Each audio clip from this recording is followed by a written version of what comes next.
I think my time for doing another series came and went without my being able to do anything about it when I did Cagney and Lacey. I think if I had been allowed to leave the series, I would have done Cagney because I loved the character. It was another strong woman, and I thought the audience really liked seeing me in uniform and portraying these women who were doing breakthrough jobs. And I enjoyed playing those. You know, the producers came and said, "Would love for you to do this role. Would you read it and think about it?" You know, they had been trying.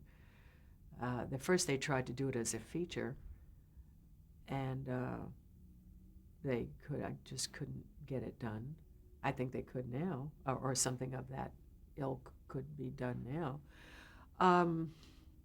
And you know, I read it. I helped rewrite some of it, actually, some things that after I started to research, I would have liked to put in about her.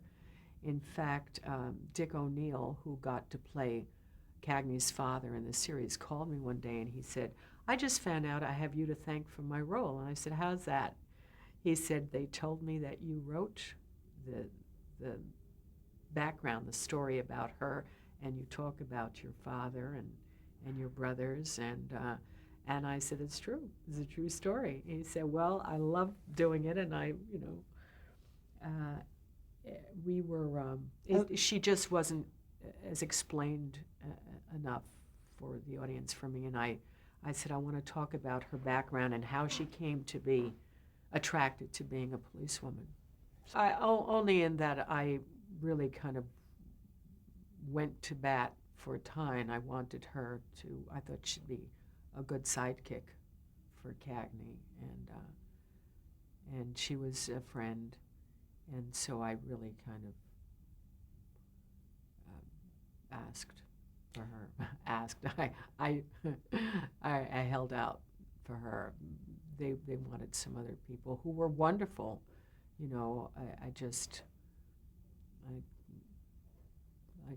did that, yes. I worked with a lady who had served on the force for a long time, and I worked with a rookie. So I had two wonderful different perspectives, and I modeled a lot of my character after this policewoman who worked in NYPD, and she had a gun holder on her ankle. She wore one in the back of her trousers, just stuck in, plus the regular gun in a holster, probably here. That's where I wore mine. I can't remember where she wore hers, but there, I learned all the reasons about that. And when we were shooting, and I was rehearsing shooting the villain who was coming at me, he was a big man, Ben Hammer, big man, and he was holding something, some kind of club thing. He was coming at me with such force and energy that I knew my gun, one shot from my gun, was not going to stop him, and that I needed to protect myself more than that. And so we had discussions about this, because at that point in time, you needed to get permission from the network to first of all, I'm the female, I've got a gun, and I'm shooting at somebody. This already is way out there. And I told the producers and the director that in order to believe this, if I'm not going to have an elephant gun, I'm going to have to shoot him a couple of times until he falls, because it won't be enough it'll look phony if I shoot him and he falls. He was big, he was strong, and he was on a fall towards me, you know, and he wasn't going to stop. And so they went through the whole process and came back and said, the network said, "You're probably right, and they're gonna let you do it." The original script had the cavalry coming in to help her.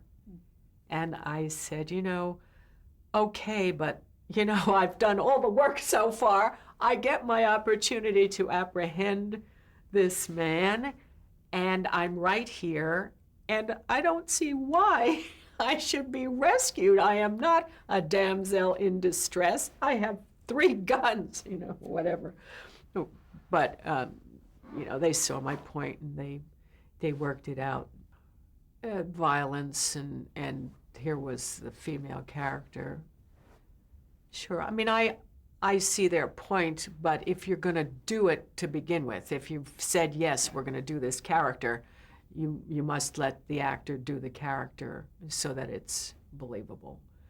The opening had me getting into my police uniform at some guy's house where I've spent the night to establish, it was served the story, established her as a single girl who kind of behaved like a guy. She leaves him saying, I'll call you. And this was a big deal, and it was funny. But a police woman would never have her uniform. She would have left that in the locker, and she would be in civilian clothes. So it was a liberty they took, and I told them about it. I said, you're going to get a laugh on that, but it's an expensive laugh. She wouldn't have the uniform, and they said, we're going to, you know, theatrical license, we're going to try to make this work so that we establish her, and, you know, you have just so much time to do that establishing. And sure enough, when we ran it for a bunch of women cops, they did laugh. They said, that's wrong, we know it. We just needed to take that liberty, you know. But the research was fascinating and interesting. I'm a big fan of cops. I love cops the way I love nurses. They are our sheroes. They really are.